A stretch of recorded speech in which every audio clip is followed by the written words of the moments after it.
أعوذ بالله من الشيطان الرجيم بسم الله الرحمن الرحيم ألف لام ذلك الكتاب لا ريب فيه هدى للمتقين الذين يؤمنون بالغيب ويقيمون الصلاة ومما رزقناهم ينفقون والذين يؤمنون بما أنزل إليك وما أنزل من قبلك وبالآخرة هم يوقنون صدق الله العظيم رب اشرح لي صدري ويسر لي أمري واحلل عقدة من لساني يفقهوا قولي.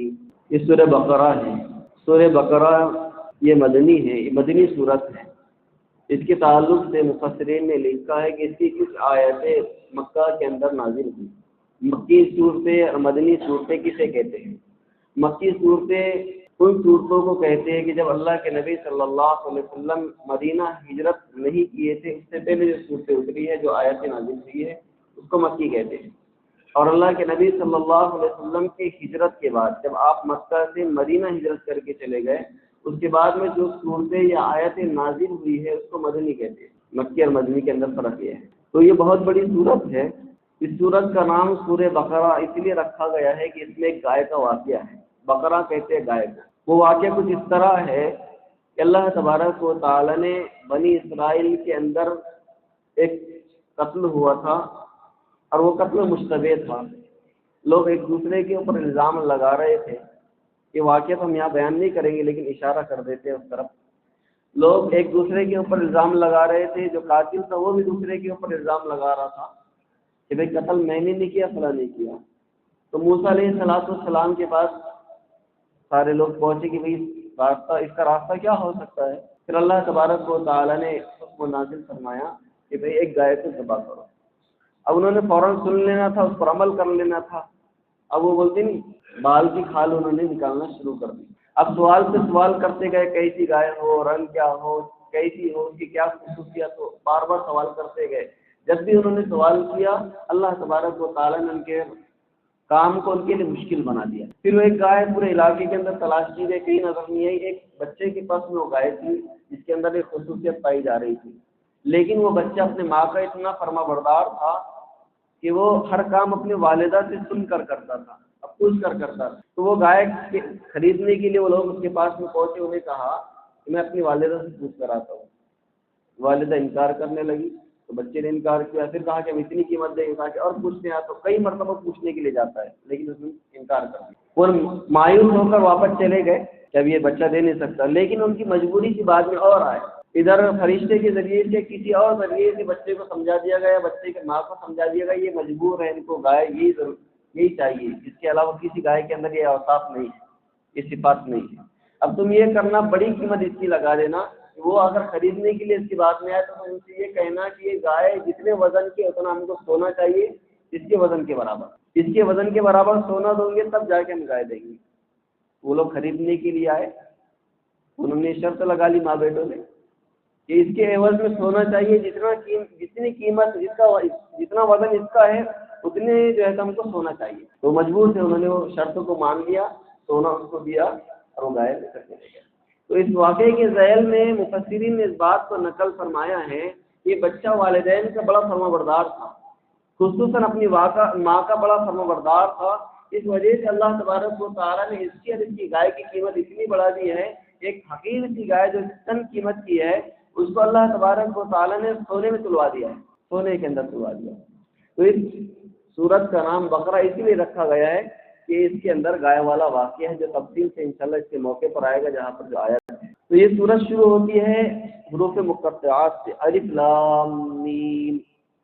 اس کے تعلق سے مفسرین نے بھی زیادہ بات نہیں کی ہے، بس یہ کہا ہے کہ اس کا علم اللہ تبارک و تعالیٰ کو معلوم ہے. بعض مفسرین کا کہنا ہے کہ اللہ کو بھی معلوم ہے، رسول اللہ کو بھی معلوم ہے. لیکن یہ بہت قیمتی حروف ہے. اس کے حروف کے اندر میں بھی کچھ حروف ایسے ہیں جس میں عاملین نے بڑے عمل بتائے ہیں.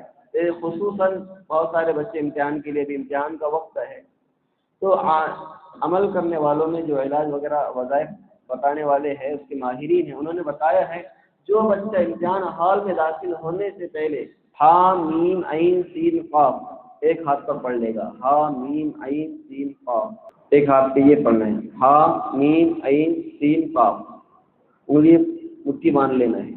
دوسرے ہاتھ پہ پڑھنا ہے کاف ہا یا عین صاد، مٹھی باندھ کر امتحان ہال کے اندر داخل ہونا ہے، اپنی سیٹ پر یا امتحان ہال میں داخل ہونے کے بعد اس مٹھی کو کھولنا ہے۔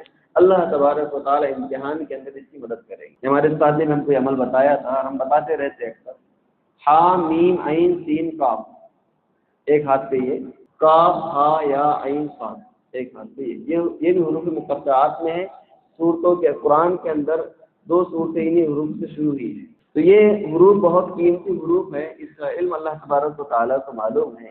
ذالک الکتاب لا ریب فیہ، یہ ایسی کتاب ہے، کتاب سے مراد یہ قرآن مجید، یہ ایسی کتاب ہے کہ اس کے اندر شک نہیں ہے، کچھ بھی شک نہیں ہے، شک و شبہ کی بات ہی نہیں ہے۔ پچھلی کتابیں اس سے پہلے نازل ہوئی، تورات، زبور، انجیل، اب اس کے اندر شک پیدا ہو گیا، بلکہ مکمل جو ہے تو وہ اس کا انکار کر دیا گیا کہ اب یہ کلام اللہ نہیں ہے، اب یہ اللہ کی طرف سے نازل ہوئی کتاب نہیں ہے۔ 4 کتابیں ہم مانتے ہیں آسمانی کتابیں، لیکن 3 کتابیں اپنی اصل میں باقی نہیں ہیں۔ لیکن یہ قرآن ایک ایسی کتاب ہے، اللہ تبارک و تعالی نے اس کو نازل فرمایا ہے، اور نازل فرمانے کے بعد پھر اپنی ذمہ داری لی ہے۔ اِنَّا نَحْنُ نَزَّلْنَا الذِّكْرَ وَإِنَّا لَهُ لَحَافِظُونَ، اللہ فرماتے ہیں اس قرآن کو نازل کرنے والے، اس کتاب کو نازل کرنے والے ہم ہی ہیں، اور ہم ہی اس کی حفاظت۔ پچھلی 3 کتابیں آسمانی کتاب ہے، اس کا یقین رکھنا ہماری ذمہ داری ہے، یہ ہمارا عقیدہ ہونا ضروری ہے، اور ہمارا ایمان اس وقت تک کامل نہیں ہے جب اس قرآن کے ساتھ میں 3 کتابوں کو نہ جوڑ دیا جائے، یعنی 4 کتابوں پر ہم کو ایمان لانا ہے، قرآن کے ساتھ 3 کتابیں اور ہے، لیکن اس کے اندر جو باتیں ہیں وہ ساری کی ساری بدل دی گئی ہے، ختم کر دی، اس کے اندر رد و بدل کر دیا گیا۔ اب رد و بدل ایسا کیا گیا ہے کہ اللہ تبارک و تعالیٰ کی بات جو اس کے اندر ہے ہی نہیں، لوگوں نے اپنی منچاہی تبدیلیاں کر دی ہے، جیسے نفس نے چاہا، نفس کی غلامی انہوں نے کر لی ہے اور کتابوں کو تبدیل کر دیا ہے، لیکن اس قرآن کو کوئی تبدیل نہیں کر سکتا، اس کے اندر کوئی بدلاؤ لا نہیں سکتا۔ اللہ تبارک و تعالیٰ نے چیلنج کیا، قرآن کے اندر ہے کہ قرآن کے بجائے تم دوسری کتاب لا کر دکھاؤ، نہیں لا سکتے، کم سے کم 10 صورتیں ایسی لا کر دکھا جو قرآن کے صورتوں کی طرح۔ عرب کے لوگ بڑے فصاحت و بلاغت کے مالک تھے، ان کی زبان ہی عربی زبان تھی، ان کی لغت ہی عربی تھی، لیکن اس کے باوجود بھی انتہا کی کوشش یا محنتیں ان لوگوں نے کی ہے، لیکن ایک صورت بھی بنا نہیں سکے۔ یہ اللہ تبارک و تعالیٰ نے کلام اللہ کا قرآن مجید کا ایک بڑا معجزہ رکھا۔ اتنے فصیح اور بلیغ لوگ جو فصاحت و بلاغت کے اوپر اقرایا کرتے تھے اور فخر کیا کرتے تھے، گھمنڈ کیا کرتے تھے، سارے لوگوں نے مل کر ایک اس جیسی صورت بنا کر نے دکھائی۔ اللہ کہتے ہیں انسان ہی نہیں بلکہ جنات کو بھی اپنے ساتھ میں لے لو اور اس کے جیسی سب صورت لا کر دکھا۔ اس چیلنج کو انہوں نے قبول نہیں کیا، تو اللہ تبارک و تعالیٰ نے اس کلام کو معجزہ بتایا ہے، معجزہ بنایا ہے۔ اس لیے اس سے پہلے بھی ہم نے کئی مرتبہ آپ لوگوں کے سامنے عرض کیا ہے، یہ قرآن اسی طرح کا معجزہ ہے جس طرح موسیٰ علیہ السلام کو معجزات دیے گئے تھے، جیسے عیسیٰ علیہ السلام کو معجزات دیے گئے۔ تفسیر ابن کثیر کے اندر لکھا ہے کہ موسیٰ علیہ السلام کو عصا کی شکل میں معجزہ دیا گیا تھا، اس وقت سحر کا دورہ تھا، اور اس عصے کے ذریعے سے اس سحر کا مقابلہ کر لیا کرتے تھے، ید بیضا کے ذریعے سے سحر کا مقابلہ کر لیا کرتے تھے۔ اس وقت سحر کا دور تھا، تو اس سحر کو نیچا دکھانے کے لیے اور اللہ تبارک و تعالیٰ کی طاقت کو اونچا دکھانے کے لیے اللہ تبارک و تعالیٰ نے موسیٰ علیہ السلام کو ید بیضا کی شکل میں معجزہ دیا تھا اور عصا کی شکل میں معجزہ دیا تھا۔ وہ واقعہ یاد ہے ہم کو کہ موسیٰ علیہ السلام کو شکست دینے کے لیے اور ان کو ہرانے کے لیے فرعون نے بڑے بڑے جادوگروں کو جمع کیا تھا۔ ملک کے بڑے بڑے جادوگر میدان کے اندر آئے، انہوں نے اپنی رسیاں ڈالی، وہ سانپ بن گئے۔ موسیٰ علیہ السلام نے اپنا عصا ڈالا، وہ اژدھا بن گیا۔ وہ سارے اژدھے نے سارے سانپوں کو ایک لقمہ بنا کر نگل دیا۔ وہ سارے کے سارے جادوگر اسی وقت مسلمان ہو گئے۔ موسیٰ علیہ السلام کے ہاتھ پر انہوں نے ایمان قبول کر لیا اور کہنے لگے کہ ہم نے موسیٰ کو اپنا نبی تسلیم کر لیا، موسیٰ کے رب کو اپنا رب مان لیا۔ یہ اس وقت جادو کو کمتر دکھانے کے لیے اور اللہ کی طاقت کو اور اللہ کے پاور کو بڑا دکھانے کے لیے اللہ تبارک و تعالیٰ نے یہ معجزہ۔ عیسیٰ علیہ السلام کے دور کے اندر طبیعت کا دور تھا، لوگ اپنی طبیعت کے اوپر اور اپنی ڈاکٹری کے اوپر فخر کیا کرتے تھے اور سمجھا کرتے تھے کہ ہمارے جیسی صلاحیت اور ہمارے جیسا علم اور ہنر کسی کے پاس میں نہیں ہے۔ اس وقت عیسیٰ علیہ السلام کو اللہ تبارک و تعالیٰ نے ایسے معجزے دیے تھے کہ ان کے فخر و غرور کو توڑ کر کے رکھ دیے کہ اس وقت سارے علاج تھے ان کے پاس میں، لیکن برس کا اور کوڑ کا علاج نہیں تھا۔ اللہ تبارک و تعالیٰ نے عیسیٰ علیہ السلام کو ایسے معجزہ دیا تھا کہ اگر وہ کوڑ والے مریض کو چھو لیتے اور اس کو ہاتھ لگا دیتے، وہ کوڑ والا بیمار اچھا ہو جاتا۔